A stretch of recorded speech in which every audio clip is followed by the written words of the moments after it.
జై శ్రీకృష్ణ. శ్రీమన్నారాయణీయము 5వ దశకము విరాట్ పురుషోత్పత్తి. ఛందస్సు శార్దూల విక్రీడితం.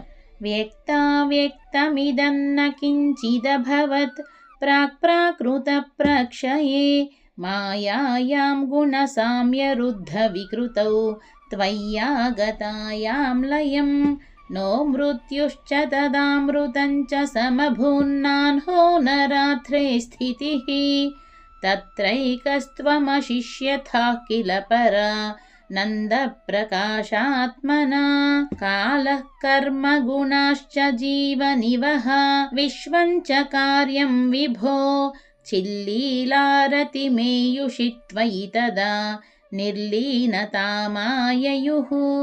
तेषान्नैव वदन्त्यसत्त्वमयि भोः शक्त्यात्मना तिष्ठताम् नो चेत् किं गगनप्रसूनसदृशां भूयो भवेत् सम्भवः एवं च द्विपरार्धकालविगता वीक्षांसि सृक्षात्मिकां बिभ्राणे त्वयि चुक्षुभे त्रिभुवनी भावाय माया स्वयं मायातः खलु कालशक्तिरखिला दृष्टं स्वभावोऽपि च प्रादुर्भूय गुणान् विकास्य विदधुस्तस्या सहायक्रियां माया सन्निहितो प्रविष्टवपुषा साक्षीति गीतो भवान् भेदैस्तां प्रतिबिम्बतो विविशिवान् जीवोऽपि नैवापरः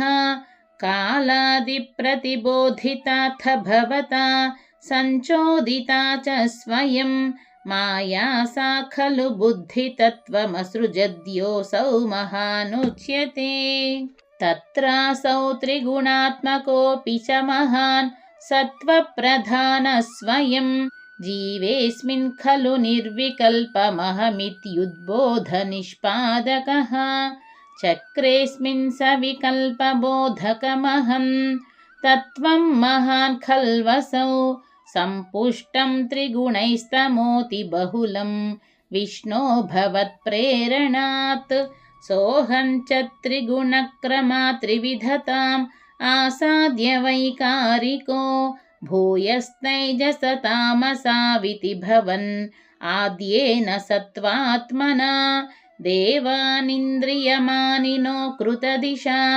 वातार्कपाश्यश्विनो वह्नीन्द्राच्युतमित्रकान् विधुविधिः श्रीरुद्रशारीरकान् भूमन्मानसबुद्ध्यहङ्कृतिमिलच्चित्ताख्यवृत्त्यन्वितं तच्चान्तःकरणं विभो तव बलात् सत्त्वांश एवासृजत् जातस्तैजसतो दशेन्द्रियगणस्तत्तामसांशात् पुनः तन्मात्रं नभसो मरुत्पुरपते शब्दो जनित्वद्बलात् शब्दाद्व्योमततः ससर्जितविभो स्पर्शं ततो मारुतं तस्माद्रूपमतो महोऽथ च रसं तोयं च गन्धं महीम् एवं माधव पूर्वपूर्वकलनात् आद्याद्यधर्मान्वितं भूतग्राममिमं त्वमेव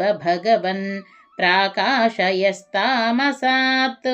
एते भूतगणास्तथेन्द्रियगणा देवाश्च जाताः पृथक् नोषे कुर्भुवनाण्डनिर्मितिविधौ देवैरमीभिस्तदा त्वं नानाविधसूक्तिभिर्नुतगुणस्त्वत्वान्यमून्याविशन् चेष्टाशक्तिमुदीर्य तानि घटयन् हैरण्यमण्डं यथाः अण्डं तत्खलु पूर्वसृष्टसलिले तिष्ठत्सहस्रं समाः निर्भिन्दन्न कृथाश्चतुर्दश जगद् रूपं विराडाह्वयं साहस्रैः करपादमूर्धनिवहैर्निःशेषजीवात्मको निभातोऽसि मरुत्पुराधिपसमां त्रायस्व सर्वामयात् శ్రీహరయే నమః. జై శ్రీకృష్ణ అండి. ఇప్పటి వరకు మీరు విన్నది శ్రీమన్నారాయణీయంలోని 5వ దశకము. ప్రతిరోజు కూడా రోజుకొక దశకాన్ని అప్లోడ్ చేస్తున్నాము.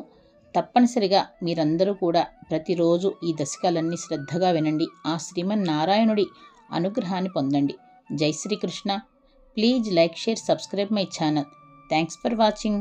ఇలాంటి మరెన్నో వీడియోలు కావాలంటే మా ఛానల్ని ఇప్పుడే సబ్స్క్రైబ్ చేసుకోండి.